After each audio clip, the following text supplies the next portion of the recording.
efficiencies that we really should be looking for. And we have had administrators at the ALC meetings that were, it's not like this just coming from parents. So, maybe make a quick, Mr. Phillips, would you have anything quick to say about that, just from an administrator point of view? Just that I know this position, we had discussed it because coming to terms and trying to understand the accelerated learner policy, I had referred to that as an unfunded mandate. There are some tasks that we need to do that are, to do them well and do them right, will take some manpower and some time and energy. And I think with all that we're doing with curriculum and all, and with RTI, we felt that we were really struggling to come to terms with meeting that policy. So this was one suggestion that we came up with as a means to get there. And the timing of it coming in the budget cycle, I know, presents some challenges. But I think it would allow us to address the intent of that policy that's on the books right now. I mean, we worked really hard on the budget to reduce the budget without really affecting anything. So it's like putting somebody back in that we just took out to try and reduce the budget. I mean, normally I'd be all for this, but we're already through the budget process. You know, that list of stuff, just looking at the finances we just got, concerns me greatly. I just think the timing is bad. I'd share Michelle's point on that, and I think that really any further discussion about potential creation, it would have to occur after our annual meeting on Saturday, and then look at any other efficiencies throughout the hiring process and see where things kind of sugar off as far as where the money is and what's available, and then reevaluate whether we would have money available for this. But I think it should be after, next meeting would be a more appropriate time to look deeper into it. Can I just ask for a point of clarification?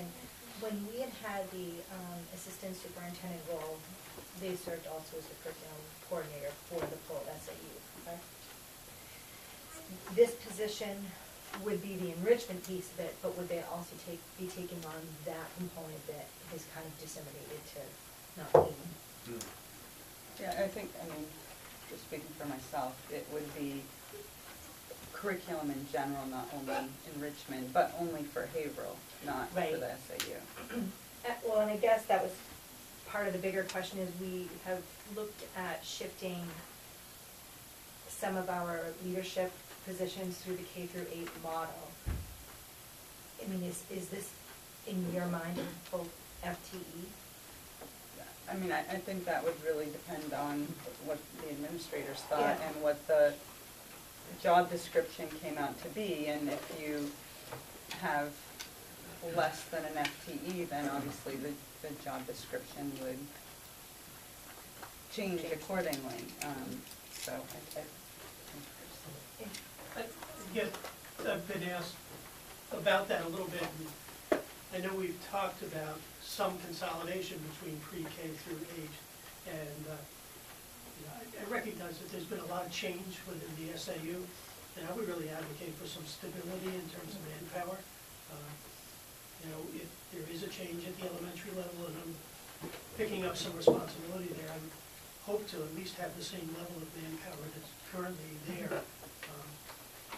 Different people, but I'd be leery of stepping into that position with fewer resources available to do what's already our job. Mm-hmm.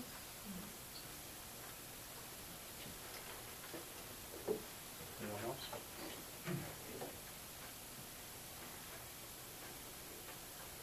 It's a pleasure.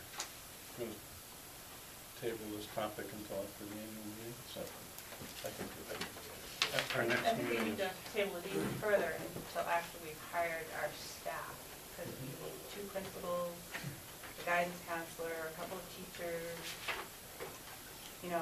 see where we fall before we talk about a new position. I agree with Michelle. When we talked about going down to elementary school and creating essentially a vice principal that's going to report to the principal at the middle school. The curriculum was part of the equation, and so without yet hiring that person, I'd like to see first what the skills and credentials are for the new candidate, and then make the decision from there. And if there's internal shifts that happen, that may create some opportunities for creativity. Well, that's kind of how I took it too, that maybe parts of it without, you're right, leaving too much of a gap, but essentially see what kind of efficiency can be spread and what that layout may look like. Okay. We don't have on here anywhere talking about like committees for the principal position. Just before, I would just like to say thanks to the people that put a lot of time and effort into this and the recommendations, because there was a lot of thought and a lot of research done by a lot of good people and dedicated people, and their efforts, these committees, these people, they put a lot of time into these committees as volunteers, and I think we should recognize their efforts and thank them for their time, and then hopefully they'll volunteer again another time to help. Because I think there was a lot of work and a lot of thought put into this. So as far as what we do with this item right now, Say do you table want to it. make a plan for when we bring it back, like May or something, or just put it in the parking Well, lot? I think it should be on the list every Yeah. time until we see what's Yeah. happening when. I mean, hopefully we'll have John bringing a long list of staff for the next meeting. Actually, I got one tonight. So, I mean, if that's the case and we can get through all of these people that we have to hire, yeah, we can get it sooner than later. Hopefully, the minutes will reflect that we'll try to do this in one place. Thank you. Anything else on that topic as we move on? School calendar review. Going so fast here, I just had to keep up. So, do you get to make comments or? On the calendar? Yeah. Would you like? I have no idea how a proposed calendar comes into existence, so there may be a lot of factors. There probably are a lot of factors. But the 20th of June or the 19th of June with no snow days is so late. Yep. Was there any consideration given to starting earlier in August? Yes, let me tell you a little bit about how this evolves. Carol's, first of all, starts, and she pretty much uses as a template the previous year as a starting point. We have to make an attempt to coordinate our calendar with Riverbend, the tech center, and there are specific dates that they ask us to not book or to leave open for various reasons. So we kind of dance around those things. Being really candid with you, the fact that Haverhill has added days, data days we call them here, it puts you at odds with everybody else in the SAU. And so when you're trying to, we share busing with everybody in the SAU, so to not impact everybody else negatively on busing and push transportation costs up, we try to keep the calendar as succinct as possible and as many days in common as we possibly can with the other districts. They have, in essence, 3 days less to schedule than you do. So your extra 3 days really, I hate to say it, it puts a monkey wrench into the planning process in terms of school calendar. So that makes it a little tougher. It's really not an issue, in my view, in terms of, well, the 19th without any snow days, because when you get to the end, you don't end up making up snow days because we count hours. You have so many hours, you don't need to make up a bunch of extra days on the end. We escaped last year without having to add a whole bunch of days on the end, if you recall. We had a number of days with delayed starts and cancellations, but we still basically ended up in essentially the same, yeah, you did. No, we had added. No, you added No. a day on every day. Yeah, but a day is not. A day one- for everyone we missed, which Right. was three. Four. Three or four. Yeah, Yeah, we added 4 days Yeah. onto the calendar last year. yeah. Yeah.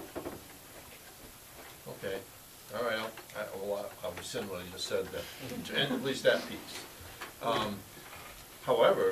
there's a good chance that we could do something other than that, if we're counting the hours. I just don't think that's gonna be that big of an impact. But honestly, I get more complaints from parents about losing half of August, when they want to take vacation time and close up their camps and, blah, blah, blah, blah, blah. I mean, you name it, you hear about it. Than I ever do about the end of June. And we're talking about really the third week. I mean, there's still 2 weeks left. You don't want to have to go into June. But it's gonna create some problems for the other districts as well. And that's the juggling act we play. We have to try to kind of find common ground with everybody. The process starts with us roughing out a calendar, give it to the principals, they look at it, we juggle, release days and data days and these days and those days, and then we give it back to them after we've incorporated the input from the principals and then shared them with staff. For the most part, the only comments that I received back in terms of the calendar from staff came from Haverhill. And it was that very issue. Well, can't we start earlier because we're going late into June? But I heard nothing from the other school districts relative to the calendar issue.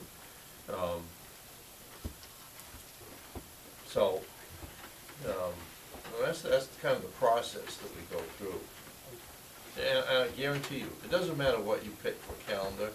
You got 5 large handfuls of people that are dissatisfied, no matter what you decide. So it's, flip a coin, who do you make happy?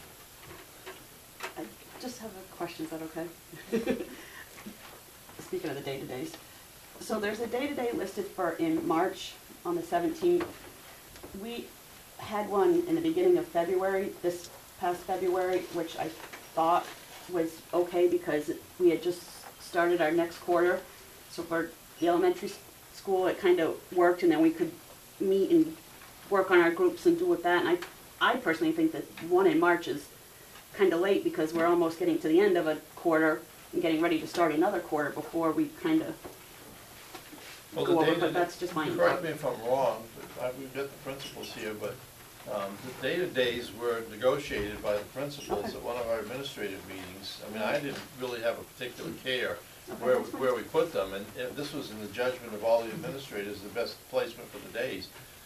I'm open to change. I've been open to change on that one anytime people want, but that's what we ended up with, I think, is suggestions from the administrative group. Just asked. Am I wrong? I think it grew out of the RTI calendar and went to do the benchmark testing and reassign students to E-time groups. Oh, okay. All right. Correct me if I'm wrong, I feel like we discuss this every year, but the senior class, do they require 180 instruction days or 175? In New Hampshire, it's 175. I feel like every year this keeps happening, we're pushing back. I just, to me, it's a rite of passage. I think graduation should not be June 17th, but rather June 10th, which would give them 175 days. The kids this year are graduating June 11th. Oh, no. Let me back up. Their day by statute can be 5 days shorter than everybody else's, but they have to have 175. However, they don't go 175 days and then bang, they graduate. We have marching practice that we have to accommodate. Well, that can't be instructional time under the rules of the state. So you break and then they do marching practice and then they graduate. Now, I'll tell you. Marching practice doesn't count towards their hours. It's incorporated, but you can't go 175 days and then graduate. Basically, if your 5 days are after graduation, what are they going to do? No, you can't take 5 days of marching practice and call that school. I just, to me, I don't that want to must argue be with you about that one. But that is an extremely late graduation date to me. I mean, more than, the kids being in school to the 20th. I think that's. Well, if you're gonna move that back, I think you'd have to move everybody back, because otherwise you're basically having finals for, everybody's missing 2 weeks of instruction, because there's seniors in with other classes, you can't have other classes that are going. Well, they do. What do they normally do, yeah? Yeah, they do anyways, the seniors get their finals for everybody else.